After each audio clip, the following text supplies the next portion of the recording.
When was the last time you took a leap of faith, trusting that everything is going to work out? Do you crave growth, or are you merely content with the status quo?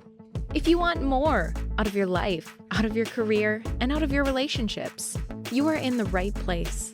Take the leap and discover how to create a life by design rather than living it by default. Real success starts with you. Now here's your host, Colleen Biggs.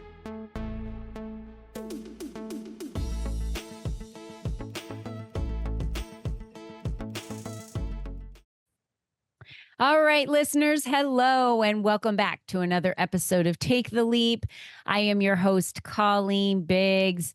And as you know, week after week, we have some amazing women and men. We've had a few men on this show lately that have come to the podcast. And for me, it's all about when I meet someone. Tess was a referral of a friend of mine here in the Valley where I live in Arizona, Melissa Leon. And when I meet someone, there's just this immediate connection usually where I'm like, hey, I really think you need to be a guest on my podcast because what you have to say needs to get out to the world. And so that's why I invite these special guests to be here. And Tess Waresmith is really no different than any of the, well, she stands out on her own, I'll tell you that. Then some amazing guests that I've invited onto the show. And what I love about what we're talking about today is just all these stories that women tell themselves about money. I'm bad at money. I don't need money. No, I don't need the money. So I just give my services away because it's this whole money mindset crap story that they're feeding themselves. And I can't tell you how many women I've met. Then they'll finally hire me because they're like, okay, I'm sick of not making money. And now I need to figure out how to make money. And then we've got Tess now, which is a great addition to that because she's lost a lot of money. She's had to teach herself and learn from others about investing to build her wealth. And that's an area that I don't see too many women dabbling in. So it's a great topic for today's show. But before we get to Tess and get to meet her and dive into more about her story and learn all about investing, I want to thank our sponsor of today's show, Peaceful Living. Why do we allow stress to compound in our lives, affecting our sleep and our daily rituals? The truth is, we all live with stress, but imagine what it could feel like if we didn't suffer from stress. I love that. Are you ready to feel better, sleep better, and change your overall relationship with tension? Peaceful Living can help you bring more peaceful moments into your day. Peaceful Living offers simple tools, live stream and on-demand classes, and customized self-care success plans. Imagine if you had simple ways to slow down and restore your energy without taking big chunks of time away from your schedule, and they know it's possible. And they're here to help. The founder, Roberta Hughes, will be your guide every step of the way. So make sure you visit Peaceful Living at the link we have below, and you can begin your journey with a free membership. You use code LEAP and you can receive your first month for free. Thank you, Roberta, for being the sponsor of today's show with Peaceful Living. I love her freaking yin yoga. It's amazing. I use it on a regular because most people don't stretch enough, by the way, and that causes a lot of health issues in our body. And her yin yoga, she is just awesome. I can't hold a 5-minute pose without her classes. I'll just tell you that. There's a way that she does it where I don't even know I've been in the pose for as long as I have. So let's go ahead and get back to Tess. She's a financial coach and the founder of Wealth with Tess, a financial education community that helps women business owners learn how to grow their money using simple investing strategies so they can retire comfortably, chase their dreams, and live life on their terms. So, like I said, she lost $80K in a bad investment choices in her 20s. That would be pretty devastating for most Tess. I think they would have just given up at that point. So she learned everything she could about wealth building and built her net worth from negative $80K to $1 million as a single 35-year-old woman. I'm going to help you change your bio up, Tess. It needs to be negative $80K to $1 million. Welcome to the show. Thank you so much for having me. I appreciate it. And I'm so glad Melissa Leon connected us. She's an amazing human. And Yeah. I've thought I can't technically say negative because I was positive. I was never negative net worth. So while I Oh, yeah. lost the money, so Yeah. it's hard to say exactly, but yes, I had a comeback story for sure financially. Yeah. So we've all made the stupid choices. And it's funny because I've even made them in my 50s.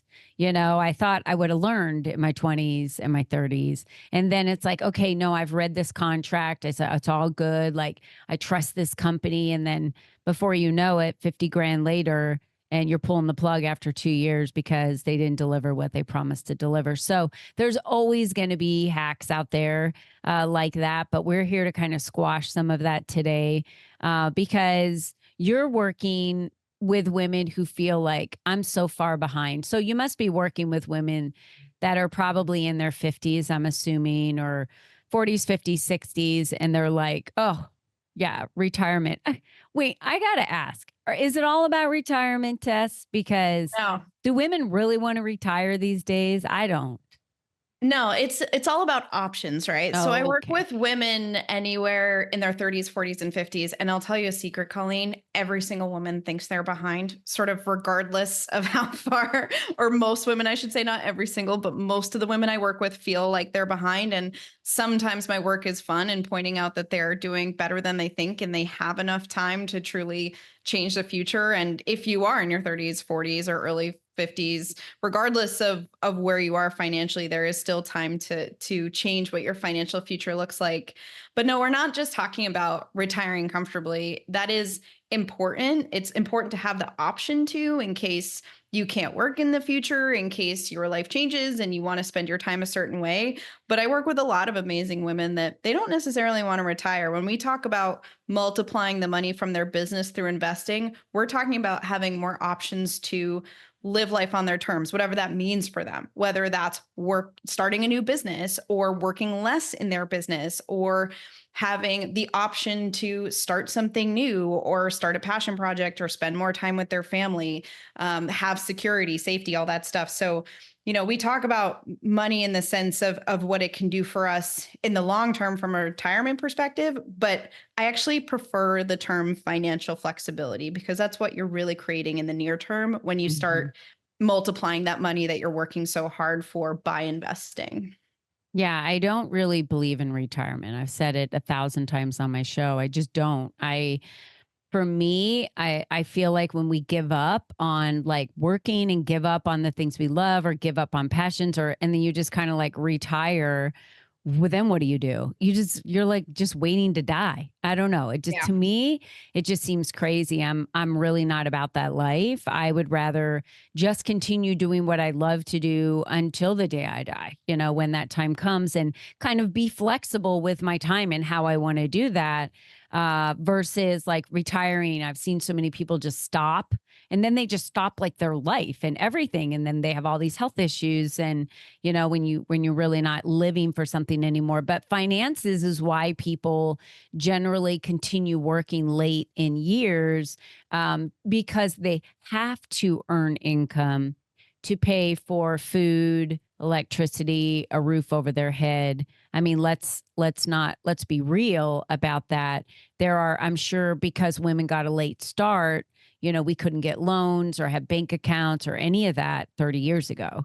So we're kind of already far behind. So what are you finding out about like education when it comes to wealth for women? Do they understand investing, wealth, what to do with their money, how to do all of that? What are you finding, Tess? Yeah. So, in for the most part, no. Most of us didn't get a financial education when we were growing up from our families or parents. Certainly, it wasn't in school systems.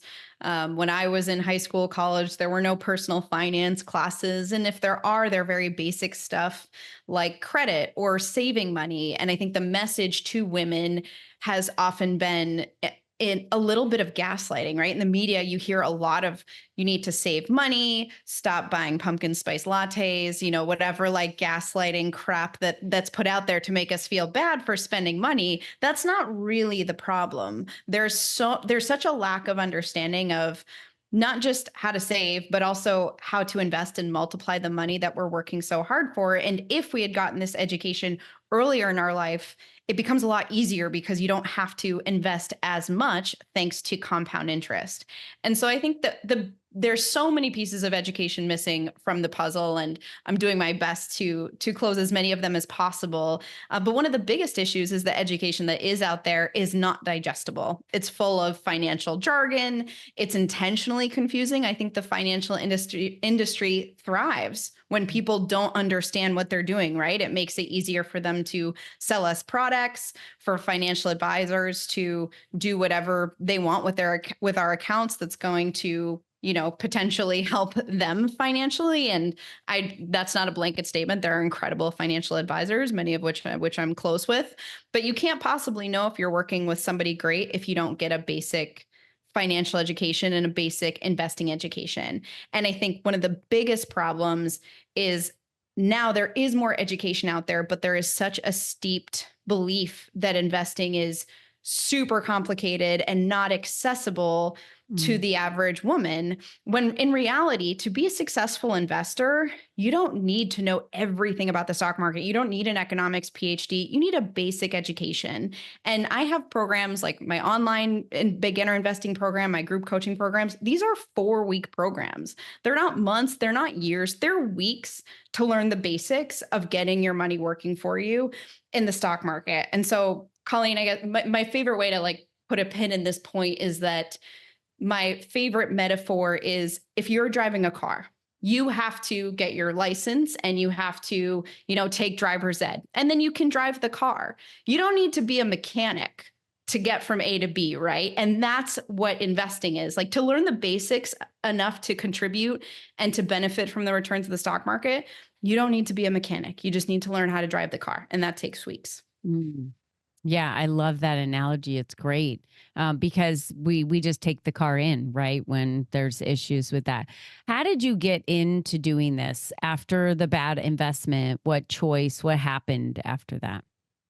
Yeah, so I was very fortunate enough in my 20s to get a job where I got to save a lot of money really quickly, which was great because I grew up with a deep fear of money and not having enough money, and came from a lot of divorce. My parents were collectively divorced 7 times. So I knew that I had to take care of myself financially. And so I got this wild job as an aerial acrobat on cruise ships, mainly because I got rejected. No way. Yeah. Yeah. Okay, I would not have put that together. Like everyone that's listening right now, yes, I'm as shocked as you are. I'm like, what did she just say?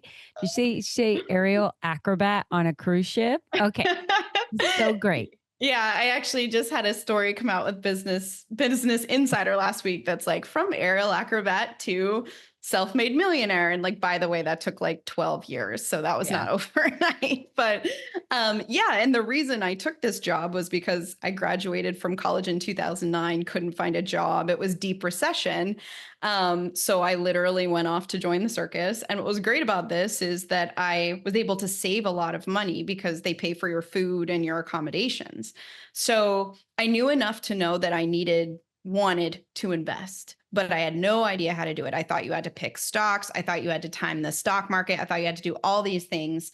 And so instead of trying to learn more of the basics for myself, I hired a financial advisor, a fiduciary. Fiduciary means somebody obligated to act in your best interest.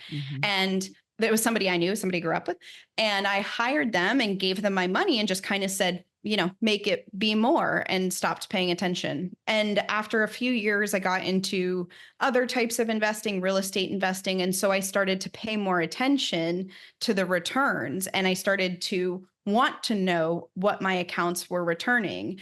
And in the period of working with this financial advisor, the average return of the stock market, I figured out, was like 15%. And I was getting like 5-6% returns, and I couldn't understand it. And so The long story short is that this person didn't act in my best interest. And, I don't think, Colleen, they're necessarily a bad person. I think the industry just incentivizes them to put certain types of investments in your account. They incentivize them to sell you products that they get a commission for, and that's how they make money. And so Yeah. I was sold a terrible product, an annuity, when I was in my 20s, which was not suited for me at all.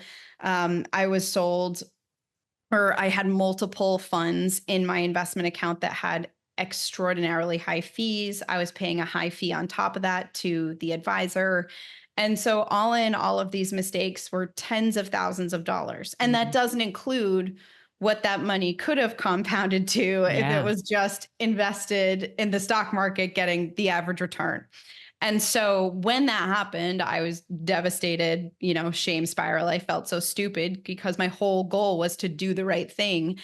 And then after that, when I learned how simple investing really can be and how much more capable we are of managing a super simple buy and hold portfolio, I honestly felt morally obligated to start educating people on this because I couldn't believe how much simpler it was than I thought. And so I had success with that. And now I run a company providing financial education because it's so avoidable. These mistakes are so avoidable. The opportunity for us to grow our money is right there. We just need someone to teach us in a way that's digestible and accessible. And so that's my goal as an educator. Yeah, I love that. And thanks for sharing that story about you. That's just crazy. You've had quite a life.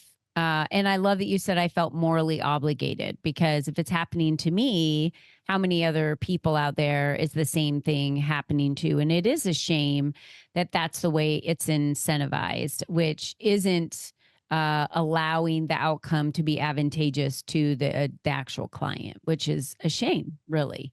If someone's like, well, I have my money in the stock market. Now that you're saying that, I feel like I need to go look at my my portfolio and maybe I'm being sold a bill of goods or maybe I'm paying high fees.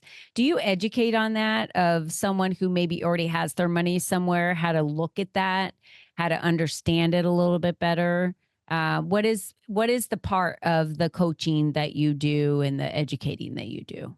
Yes, absolutely. So most of the women that I work with have some kind of exposure to the stock market already, whether they realize it or not. So just to level set, if you're listening to this, you're probably already an investor. You probably have an old 401k with some money sitting in it. Maybe you have an IRA. Maybe you have a 529 for your kids. All of those things are investing accounts. And I think it's a little bit of a shame that there's a misnomer that these are like retirement savings accounts, because they are, but they're investing accounts. Like your money has exposure to the stock market. So most people that I talk to have something like that, even if it's just a couple $1,000s. And so what I like to do is, one, identify all the things that we want to do first. So my process and framework for working with people is, one, let's identify your financial goals first, right? What are your short-term goals? What are your long-term goals?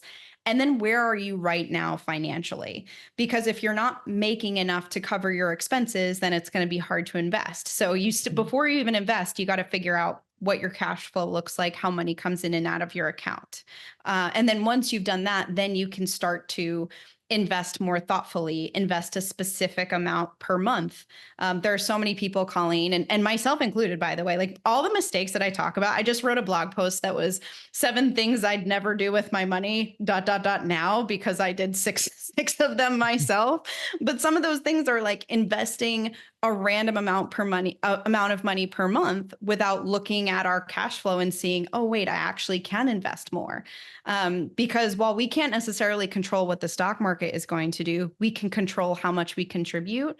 And that can give us a better chance of our money compounding to even larger numbers over time. Yeah. So when I work with people, we start from what are your goals and what's your current financial situation to let's evaluate your existing account, find some easy ways to potentially ensure that you're getting a better opportunity from your current investments. And then what can you do beyond that? And so a lot of what I do is working with women that are working with advisors that aren't a good fit for them, that are investing too conservatively because they don't know what that means. Usually when you work with an advisor, you go through a platform, it'll ask you, do you want to invest conservatively or aggressively? If you have no idea what that means, then it's hard to answer that question. And so, yeah, everywhere from, the basics of your foundations, which are incredibly important to invest, to figuring out how much you can invest, where, and how to do that. Mm-hmm. Yeah, I think that's so important. And where can they find out more about that? I know we have a link for the Savvy Investor Starter Pack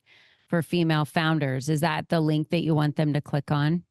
Yeah, that's going to be the best place to start because that actually walks you through the 4-step process that I just gave you. It also includes my contact information, resources, and there's even a link to a free training inside that guide. So that's definitely the best place to find me, moneyconfidentcoach.com/savvy. Okay, great. Good. So we have that moneyconfidencecoach.com.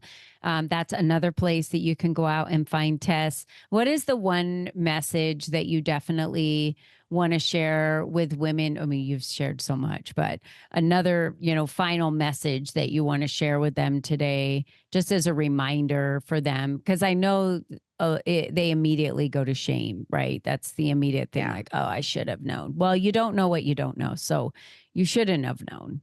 Yeah. Yeah. If you're listening to this and you feel triggered at all, I would say give yourself some grace because we aren't given this information in a way that's accessible to us. But it's also your responsibility to make a change because at the end of the day, nobody cares about your money more than you, not your partner, not your advisor. And we outsource things that we don't understand, but outsourcing your money, which is your lifeline, your security, your safety, is dangerous without a financial education. So for your benefit and for women around you, and if you have daughters, you want to learn this stuff so you can help them, right? So there's so much power in this knowledge. You don't have to be a full-time investor, but get a basic financial education. You'll be so grateful that you did. I love that so much, Tess. Thank you so much for being a guest on today's show. You can reach Tess at moneyconfidencecoach.com. You can also go to moneyconfidencecoach.com and follow her on Instagram at Wealth with Tess. Yeah. And the website's actually changing. So wealthwithtess.com is the updated website. So go check it out. There's tons of resources on there that are free that you can grab and start learning. Yeah, you're going to see some pretty cool stuff come out about Tess on Instagram. So make sure you definitely follow her there as well. And Tess, I'm so grateful that you were able to be here today. And for the women that are out there listening to this, you have to remember you're the only you that's ever been, and you're the only you that will ever be. What does that mean? It's not too late, right? It's never too late to get the education that we need to learn how to invest our money better. And you don't have to have a lot of money to make a lot of money. I think that's the biggest thing is it can be a little bit of money that you put away every month to be able to start compounding, to be able to earn the interest and be able to make the returns. Is that right, Tess? You don't have to have $5,000 a month that you invest right away. And most people think, well, I don't have the money to invest. Yeah, I'm so glad you said that, Colleen. I think that's one of the things that holds people back is they think they have to be totally debt free and you need to be investing thousands. If you can start with $100 a month, that's going to add up over time and then you can increase it. But don't hold back from learning because you don't feel like you have enough to invest because compound interest is super powerful and every bit will matter. I 1,000% agree. Well, thanks, Tess Waresmith, for being the guest on today's show. And thank you all for joining us on today's show. And until next time, never forget, be you and be strong. Bye-bye for now.